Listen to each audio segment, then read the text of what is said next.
DCM DK Shivakumar Delhi ಪ್ರವಾಸ ವಿಚಾರಕ್ಕೆ CM Siddaramaiah ಮಾತನಾಡಿದ್ರು. ಹೋಗ್ಲಿ ಪಾಪ, ಬೇಡ ಅಂದವ್ರು ಯಾರು ಅಂತ ಮಂಗಳೂರಲ್ಲಿ ಮುಖ್ಯಮಂತ್ರಿ ಸಿದ್ದರಾಮಯ್ಯ ಹೇಳಿಕೆ ಕೊಟ್ಟಿದ್ದಾರೆ.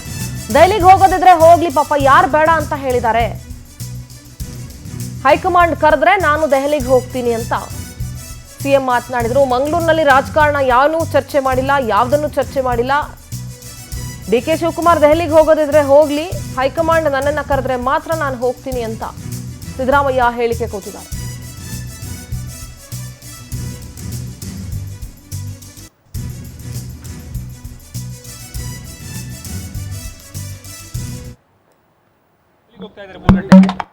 ದೆಹಲಿಗೆ ಹೋಗ್ತಾ ಇದ್ದಾರೆ ಸರ್. ಡಿಕೆ ಶಿವಕುಮಾರ್ ದೆಹಲಿಗೆ ಹೋಗ್ತಾ ಇದ್ದಾರೆ ಬುಲೆಟ್. ಹೋಗ್ಲಿ ಪಾಪ, ಬೇಡ ಅಂತಂದವ್ರು ಯಾರು? ನೀವೇ ಹೋಗ್ತೀರಾ ಸರ್? ನಾನು ನಾ ಕರೆದ್ರೆ ಮಾತ್ರ ಹೋಗ್ತೀನಿ. ಶಿವಕುಮಾರ್ ದೆಹಲಿಗೆ ಹೋಗ್ತಾ ಇದ್ದಾರೆ ಸರ್.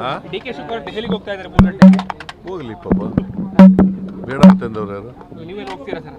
ನಾನು ನಾ ಕರೆದ್ರೆ ಮಾತ್ರ ಹೋಗ್ತೀನಿ.